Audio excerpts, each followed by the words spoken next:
یہ حضرت نبی کون و مکہ صلی اللہ تعالی علیہ وسلم نے ارشاد فرمایا اور یہ ثابت بھی کر دیا کہ غار ثور میں اللہ کے مقدس رسول دانائے غیوب صلی اللہ تعالی علیہ وسلم جب داخل ہونا چاہ رہے تھے تو سیدنا ابو بکر صدیق نے کہا یا رسول اللہ یہ غار بہت ہی پرانا غار ہے، آپ باہر تشریف رکھیں، میں اندر جاتا ہوں۔ علماء کرام فرماتے ہیں ایک حضرت سید الملائکہ جبرائیل امین کی ذات اقدس ہے، جب معراج کی رات میں سدرۃ المنتہا تک پہنچے اور کہا یا رسول اللہ آپ آگے تشریف لے جائیں، اب میں نہیں جا سکتا، اگر میں جاؤں گا تو اللہ تعالیٰ کے حکم کی عدولی ہوگی، میری جائے مقام ہی یہی ہے، میں ذرہ برابر بھی، رائی کے دانے کے برابر بھی، بال کے برابر بھی آگے بڑھتا ہوں تو میرے بالوں پر جل جائیں گے۔ ایک وہ ہے جنہیں جان کا خطرہ ہے، جنہیں اپنے جسم و جان کا خطرہ ہے، ہلاک ہو جانے کا خطرہ ہے، اپنے پر کے جل جانے کا خطرہ ہے، اور ایک ابو بکر صدیق کی ذات ہے، وہ عرض کرتے یا رسول اللہ جان کا خطرہ ہے، آپ نہ جانے، آپ نہ جائیں، ہمیں جانے دیں، میں دیکھوں گا، اگر کوئی موذی جانور ہوگا تو ہمارا مقابلہ اور ان کا مقابلہ ہوگا، چاہے وہ مجھے کاٹ بھی لے کوئی غم نہیں ہے، آپ محفوظ رہنا چاہیے، آپ کی حفاظت ہی اصل حفاظت ہے۔ تو ذرا غور کرے کہ ایک وہ ذات ہے، اللہ کے مقدس رسول نے ایک موقع پر فرمایا کہ اس زمین پر دو میرے خلیفہ ہے، ایک سیدنا ابو بکر صدیق کی ذات ہے، ایک فاروق اعظم کی ذات ہے۔ ایک روایت میں آیا ہے کہ ایک حضرت ابو بکر صدیق کی ذات ہے اور ایک حضرت مولائے کائنات کی ذات ہے، اور آسمان پر ہے حضرت جبرائیل امین اور حضرت میکائیل علیہ السلام۔ تو میرے ملت کے نوجوانوں، وہ خلیفہ آسمانی خلیفہ سید الملائکہ بالوں پر جل جانے کے خطرے سے آگے نہیں جاتے ہیں، ایک ابو بکر صدیق ہے، عرض کرتے ہیں یا رسول اللہ مجھے جانے دے، مجھے جانے دے، اور وہ اندر تشریف لے گئے۔ بہت ہی عشق کا مقام ہے کہ جب اندر تشریف لے گئے تو جہاں جہاں سوراخ تھا پورے غار کو صاف کیا، اور صاف کر دینے کے بعد سارے سوراخ میں کپڑوں کو ڈالا اور پیک کر دیا۔ ایک ایسا سوراخ تھا جو بچا ہوا تھا، تو اس جگہ اپنے پیر کو رکھ دیا، اپنے قدم کو رکھا۔ اب ذرا غور کریں میرے ملت کے نوجوانوں کہ وہ عشق کے کس مقام پر گامزن ہوں گے۔ آج صحابہ اکرام کے بارے میں اور سیدنا ابو بکر صدیق رضی اللہ تعالی عنہ کے بارے میں جو نمازوں سے واسطہ نہیں، جس کا روزے سے واسطہ نہیں، دین اسلام سے واسطہ نہیں، جو وضو کے فرائض کو نہیں جانتے، جو غسل کے فرائض کو نہیں جانتے، نماز کے واجبات و فرائض کو نہیں جانتے، جو رکن اسلام کیا کیا ہے، ارکان اسلام کیا کیا ہے، دین متین کیا ہے، شریعت مطہرہ کیا ہے، نہیں جانتے ہیں، وہ بھی ابو بکر صدیق کی ذات اقدس پر اپنی زبانیں دراز کرتے ہیں۔ ایسے لوگوں کو سبق لینی چاہیے کہ جو اپنے جان کی فکر نہ کرے، جو اپنے مال کی فکر نہ کرے، ان کے بارے میں ہم لوگ کیسے بول سکتے ہیں جو کہ ہم مال کی وجہ سے اپنی جان بھی دے دیتے ہیں اور اپنا ایمان بھی دے دیتے ہیں، بکتے ہوئے نظر آتے ہیں۔ مگر حضرت ابو بکر صدیق بک گئے تھے بارگاہ مصطفیٰ میں، خریدار محمد عربی تھے، اور اس طریقے کے بکے کہ پھر کسی در پر جانے کی ان کو ضرورت نہیں رہی، پوری زندگی آخری لمحہ تک وفاداری مصطفیٰ میں گزار دیا۔ اور جب غار میں تشریف لے گئے تو حضرت ابو بکر صدیق کو یار غار مصطفیٰ کا لقب ملا۔ جب اندر تشریف لے گئے تو وہاں پہ بھی ایک عجیب اتفاق ہوا کہ جس جگہ قدم رکھے تھے ایک سانپ تھا جو بہت ہی موذی اور زہریلا تھا، وہ کاٹنا شروع کر دیا۔ آپ ذرا غور کریں کہ کاٹنا شروع کر دیا۔ میرے ملت کے نوجوانوں، پھر بھی زانوے ابو بکر صدیق پر اللہ کے مقدس رسول نے اپنے سر مبارک کو رکھ کر کے آرام کر رہے تھے۔ زہر پھیلتا گیا مگر اپنے پیر کو ہلایا تک نہیں۔ یہ عشق ہے، یہ محبت ہے، یہ عشق کی انتہا ہے، یہ محبت کا مقام ہے کہ جانور کاٹ رہا ہے، سانپ جو ہے کاٹ رہا ہے اور زہر پھیلتا جا رہا ہے، مگر کہیں آرام میں خلل نہ پڑ جائے، اپنے پیر کو جنبش بھی نہیں دیتے ہیں۔ حضرت ابوبکر صدیق کی ذات اقدس کتنی عظیم و شان ہے کہ اگر ان کی ذات اقدس پر بات کی جائے تو راتیں کم پڑ جائے گی مگر بات مکمل نہیں ہوگی۔ میرے ملت کے نوجوانوں، جب زہر پھیلتا گیا اور آنکھوں کے زہر پھیلنے کی وجہ سے آنکھوں کے آنسو کے قطرے وہاں سے نکلے اور اللہ کے مقدس رسول کے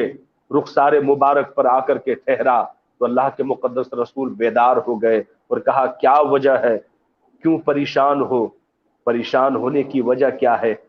تو حضرت ابوبکر صدیق عرض کرتے یا رسول اللہ کوئی جانور ہے، ایسا لگتا ہے سانپ ہے، وہ ڈسنا شروع کر دیا ہے، مگر آپ کو خلل نہ پڑے اس لیے میں نے اپنے پیر کو ہٹایا نہیں۔ تو اللہ کے مقدس رسول کے حکم سے سیدنا ابوبکر صدیق نے اپنے پیر کو ہٹایا اور سانپ باہر تشریف لایا، وہ بھی عشق مصطفیٰ کا مارا برسوں سے اس غار میں چھپا ہوا تھا۔ ایک اللہ کے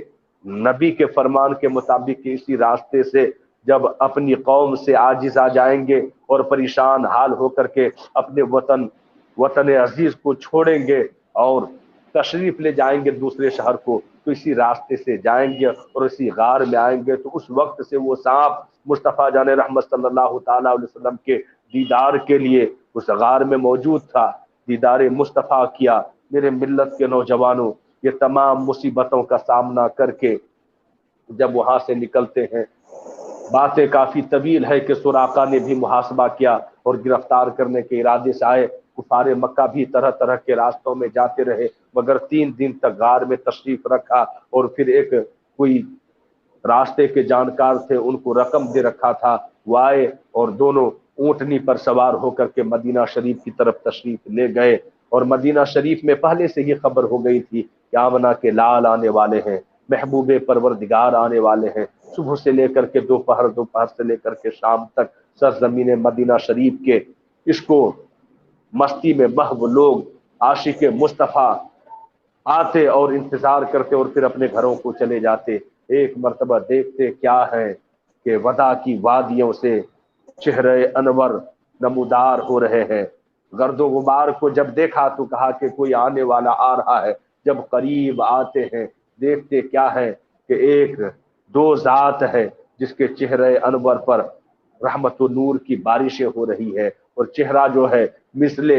14ویں کے چاند کی طرح چمک رہا ہے۔ میرے ملت کے نوجوانوں، جب ان دو ذاتوں پر سرزمین مکہ مدینہ شریف کے رہنے والوں کی نظر پڑی اور وہاں کی جو عورتیں تھی، دوشیزائیں تھی، وہ سارے کے سارے دیکھ کر کے اللہ کے مقدس رسول کو، پہلے تو لوگوں نے سوچا کہ ابوبکر صدیق کے لیے کہ یہ اللہ کے مقدس رسول ہے، کیونکہ دیکھا نہیں تھا، دین پہنچ گیا تھا، اسلام پہنچ گیا تھا، مگر محمد عربی کا آمنے سامنے سے دیدار نہیں کیا تھا۔ مگر جب اس منظر کو دیکھا کہ لوگ حضرت ابوبکر صدیق کی طرف مائل ہو رہے تھے، تو اگر کوئی دوسرا ہوتا تو وہ بڑے خوش ہو جاتے، مگر حضرت ابوبکر صدیق نے ہوائیں دینا شروع کر دیا، سر پہ سایہ کرنا شروع کر دیا۔ تب لوگوں کو لگا کہ جو سایہ دے رہا ہے وہ غلام ہے، اور جسے سایہ دیا جا رہا ہے وہ امام ہے، وہ نبیوں کے امام ہے۔ اور جو بچیاں تھیں وہ دف بجا کر کے طلع البدر علینا من ثنیات الوداع وجب الشکر علینا ما دعا للہ داعی کی صدائیں لگانے لگی، اور استقبال کیا گیا سرزمین مدینہ شریف۔ میرے ملت کے نوجوانوں، جب مدینہ تشریف لائے، بے شمار واقعات بیچ میں بھی پیش آیا اور مدینہ شریف میں، مگر اللہ کو منظور تھا مدینہ کو مرتبہ بخشنا۔ مدینہ کی سرزمین پہلے اس کا نام مدینہ نہیں تھا بلکہ یثرب تھا۔ علماء فرماتے ہیں یثرب کا مطلب ہوتا ہے بیماریوں کا گھر، جہاں پہ بخار، تپش، طرح طرح کی بیماریاں پنپتی تھی، اور غلاظت والا گاؤں تھا، ایک خطہ تھا۔ مگر جب محمد عربی تشریف لائے سرزمین مدینہ شریف میں، وہاں کا جغرافیہ بدل گیا۔ وہ مدینہ جو پہلے یثرب تھا، بیماریوں کا گھر تھا، اب شانتی والا گھر ہو گیا۔ علماء فرماتے ہیں ایک طبیب جو ہے سرزمین مدینہ شریف کا چرچا بہت زیادہ رئیس لوگ وہاں رہا کرتے ہیں، تو وہ شخص جب وہاں پہنچا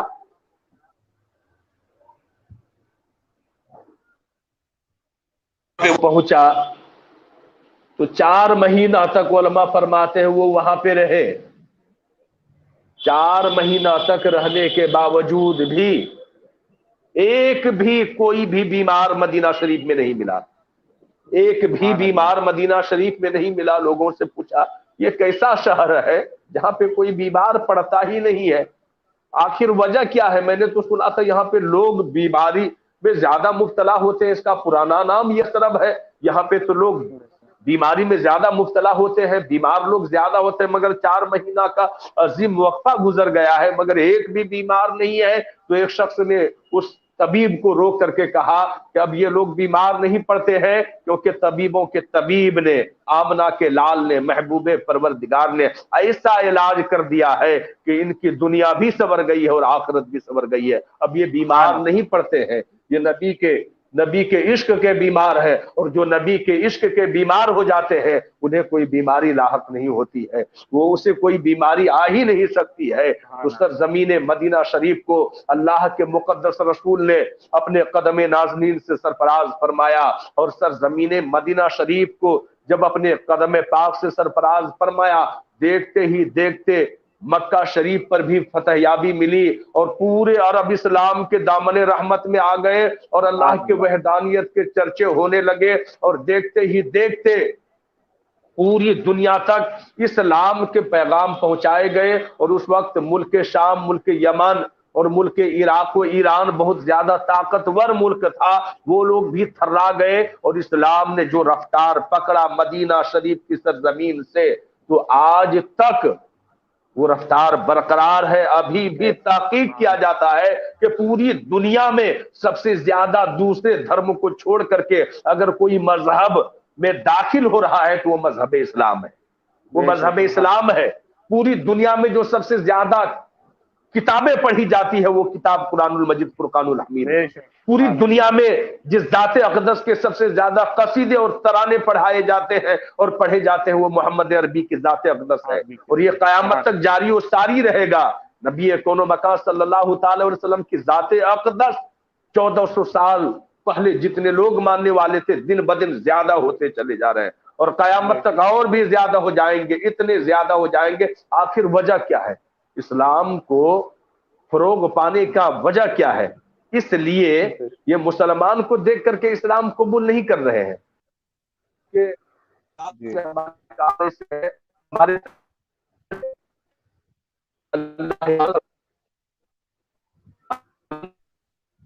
ملت کے نوجوانوں، زمانہ تو ایسا آ گیا ہے کہ سب سے زیادہ مسلمان گمراہی میں مبتلا ہوتے چلے جا رہے ہیں، صراط مستقیم کو چھوڑتے جا رہے ہیں، مغربی تہذیب میں اپنے آپ کو ڈھالتے چلے جا رہے ہیں، مگر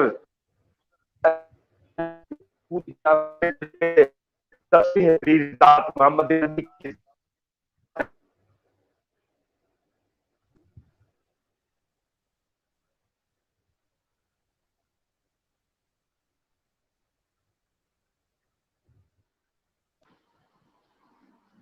جو یہ مسلمان کا طور و طریقہ ہوتا جا رہا ہے، اسلام سے ہٹ کر کے قانون تلاش کرتا ہے، اسلام سے ہٹ کر کے شریعتیں تلاش کر رہا ہے، اس لیے بربادی اور تباہی آ رہی ہے اور مسلمان ہر جگہ رسوا ہو رہے ہیں۔ ہونا تو یہ چاہیے کہ ہم جس نبی کو مانتے ہیں، جس نبی پر ہم ایمان لاتے ہیں، جس وحدہ لا شریک کا کلمہ پڑھتے ہیں، ہمارا کلمہ توحید لا الہ الا اللہ محمد رسول اللہ صلی اللہ تعالی علیہ وسلم ہے، ہمارا دین مذہب اسلام ہے، ہماری کتاب قرآن المجید ہے، ہمارا جو قانون ہے وہ شریعت محمدی اور شریعت مطہرہ ہے۔ اس سے بہتر نہ کوئی دین ہے، نہ کوئی اسلام سے بہتر قانون ہے، نہ میرے نبی سے بہتر کوئی ذات آئی ہے، نہ قیامت تک آنے والی ہے۔ اللہ کا احسان عظیم ہے کہ پروردگار عالم نے ہمیں امت محمدیہ کو جو کچھ بھی عطا کیا ہے وہ سارا کا سارا بہتر عطا کیا ہے، افضل عطا کیا ہے۔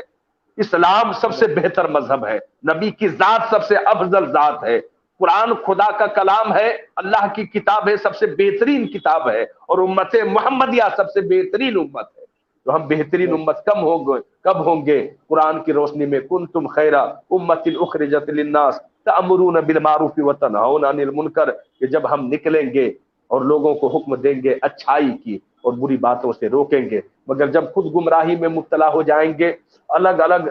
عقیدے میں، الگ الگ نظریات اور خیالات میں بڑھ جائیں گے، تو پھر تباہی سے کوئی نہیں بچا سکتا۔ بے شمار قومیں جو برباد ہو گئی ہے چھوٹے چھوٹے گناہ کر کر کے، وہ برباد ہو گئی، مگر ابھی امت محمدیہ بڑے بڑے گناہ کر کے اپنے آپ کو فخر محسوس کرتا ہے اور یہ چاہتا ہے کہ اللہ تبارک و تعالیٰ عذاب نازل نہیں کرے گا، بالکل عذاب میں مبتلا کر دیتا، مگر محمد عربی صلی اللہ تعالیٰ علیہ وسلم کے قدم نازنین کا صدقہ ہے کہ ہم امت محمدیہ ہیں، جس لیے اللہ کے قہر سے اور اللہ کے عذاب سے بچے ہوئے ہیں، مگر وقت سے پہلے ہی چاہیے کہ صراط مستقیم پر گامزن ہو جائے اور شریعت مطہرہ پر عمل کرنے لگے، اسلام کے ارکان کو فالو کریں اور اس پر عمل کریں، کیونکہ ہمارا دین کلمہ توحید لا الہ الا اللہ محمد رسول اللہ ہے، اور بار بار قرآن المجید فرقان الحمید میں رب قدیر نے ہر مقام پر فرمایا ہے ان الذین آمنوا وعاملوا الصالحات اولئک هم خیر البریہ، کہ جو ایمان لاتے ہیں اللہ اور اس کے رسول پر اور نیک اعمال کرتے ہیں تو وہ بہترین جماعت ہے، کامیابی کی منزل پر گامزن ہونے والی جماعت ہے۔ تو اللہ تبارک و تعالی ہمیں راہ مستقیم اور صراط مستقیم پر گامزن فرمائے، اور ہمارے دلوں میں محمد عربی صلی اللہ تعالی علیہ وسلم کی سچی اور پکی محبت گامزن فرمائے، اور اعمال صالحات کرنے کی توفیق رفیق عطا فرمائے۔ یہی چند باتوں کو بول کر کے آپ کے درگوش کر کے میں رخصت ہو جانا چاہتا ہوں ان شعر کے ساتھ کہ خود نہیں کھا کے زمانے کو کھلانے والا، خود نہیں کھا کے زمانے کو کھلانے والا، آ گیا ناز غریبوں کا اٹھانے والا، اور کیوں نہ حالات بدل جائے حلیمہ تیری، کیوں نہ حالات بدل جائے حلیمہ تیری، گود میں ہے تیری تقدیر جگانے والا، اور سائبہ کرتی ہے رحمت وہ جدھر جاتے ہیں، کتنا ذیشان ہے بکری کا چرانے والا، اور کیا پڑھائیں گے انہیں حضرت جبریل سبق، کیا پڑھائیں گے انہیں حضرت جبریل سبق، جن کا خلاق دو عالم ہے پڑھانے والا۔ یہ قصہ لطیف ابھی نا تمام ہے، جو کچھ بیان ہوا وہ آغاز باب تھا۔ وما علینا الا البلاغ المبین۔ السلام علیکم ورحمۃ اللہ تعالی وبرکاتہ۔